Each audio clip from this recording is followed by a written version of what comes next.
Good morning everyone. তো আমি এখানে ঘুম থেকে উঠে ফ্রেশ হয়ে নিচ্ছিলাম, রেডি হয়ে নিয়েছিলাম, যেহেতু আজকে যাবো মাঝেরহাটে আমি আর দিদি।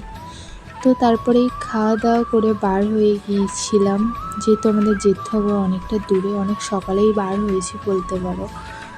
তারপর বাবা ওখানে দিয়ে গিয়েছিল আমাদের হাওড়া পর্যন্ত। তারপরে এখান দিয়ে আমরা অটো ধরে নিয়েছিলাম, যেহেতু স্টেশন দিয়ে আমাদের বাড়িটা অনেকটাই দূরে।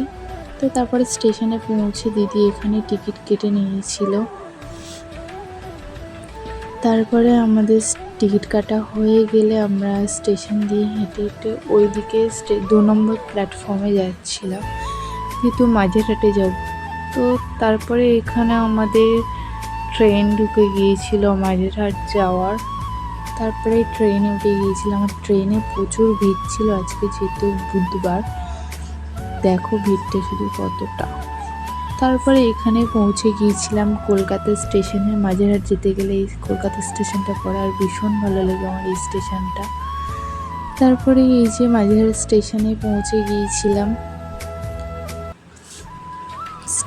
মাঝেরহাট স্টেশনটা আমার অতটাও ভালো লাগে না, বাট জায়গাটা খুব ভালো, নদীর ধারে, গঙ্গার ধারে। তো তারপর এখানে ট্রেন দিয়ে নেমে গিয়েছিলাম।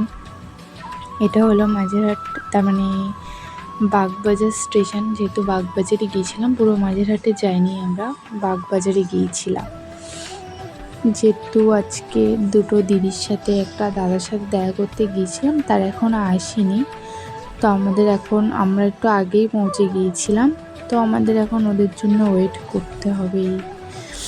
অনেকক্ষণই প্রায় আমাদের ওয়েট করতে হয়েছিল, প্রায় 2 ঘন্টা।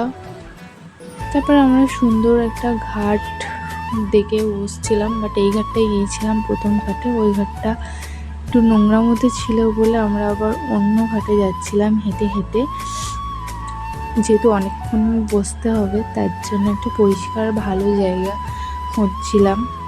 আর এই যে বোট যাচ্ছিল, এগুলো দেখতে ভীষণ ভালো লাগে। জলের মাঝখান দিয়ে যায়, বসে বসে দেখতে, আর ওই হাওয়া লাগে গায়ে, ভীষণ ভালো লাগে। তার উপরে অনেকদিন পরে যেহেতু গিয়েছি, জায়গাটা ভীষণ ভালো লাগছিল। আর অতটাও হাওয়া দিচ্ছিল না আজকে, প্রচুর গরম ছিল আজকে। আর এই যে আমরা একটা সুন্দর ঘাট থেকে বসে পড়েছিলাম দিদি আমি। অনেকক্ষণ বসার পরে তারপরে ওরা এসেছিল। তারপর আমাদের কাজ টাজ কমপ্লিট করে আমরা এখানে বসেছিলাম ট্রেনের জন্য। যে যার মতো ফোন দেখছিল, আর আমি ভিডিও করছিলাম একা একা, কী আর করবো, সবাই ফোনে ব্যস্ত ছিল। তারপরে ট্রেন এলেই আমরা ট্রেনে উঠে গিয়েছিলাম। এটা হলো বারাসাত যাওয়ার ট্রেন, তার মানে এটা হলো মাঝেরহাট টু দত্তপুকুর। ওটা পুরো হাসনাবাদ লোকাল ছিল না, বারাসাত থেকে আমরা আবার হাসনাবাদ লোকালে উঠেছিলাম। আমাদের 2 বার ট্রেন চেঞ্জ করতে হয়েছিল, যেহেতু আমরা তারপরে এখানে আমরা অটোয় উঠে গিয়েছিলাম, কিন্তু অটো করেই আমাদের যেতে হবে আমাদের। তারপরে হাড়োয়া দিয়ে আমার বাবা নিতে আসবে এখান দিয়ে। তারপরে এই যে বাবা নিতে এসে গেছিলো।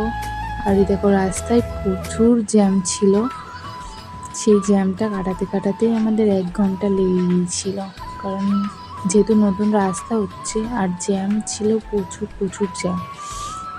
আর এই বাইকগুলো যে যেখানে জায়গা পাচ্ছে সেখানেই ঢুকিয়ে দিচ্ছে।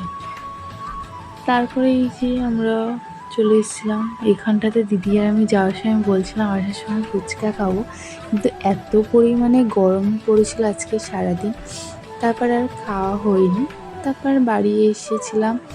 বাড়ি এসে আগে আমার চোখগুলো দেখছিলাম, পুরো কালো হয়ে ঢুকে গিয়েছিল, সেটাই দেখছিলাম বারবার আয়নায়। তারপরে এখানে ফ্রেশ হয়ে গিয়েছিলাম। ফ্রেশে এত ভালো লাগছিল সারাদিনের পর, কী আর বলবো। তারপরে এই যে এখানে আমরা সারাদিন যেহেতু বাড়িতে ছিলাম না, তাই সব ভাই বোনরা এসেছিলো, খেলা করছিলাম এখানে সবাই মিলে। সারাদিনের পর ওদের সাথে টাইম কাটাতেও ভীষণ ভালো লাগে। তারপরে এখানে খাওয়া দাওয়া করবো বলে মা ভাত বাড়ছিল, যেহেতু অনেক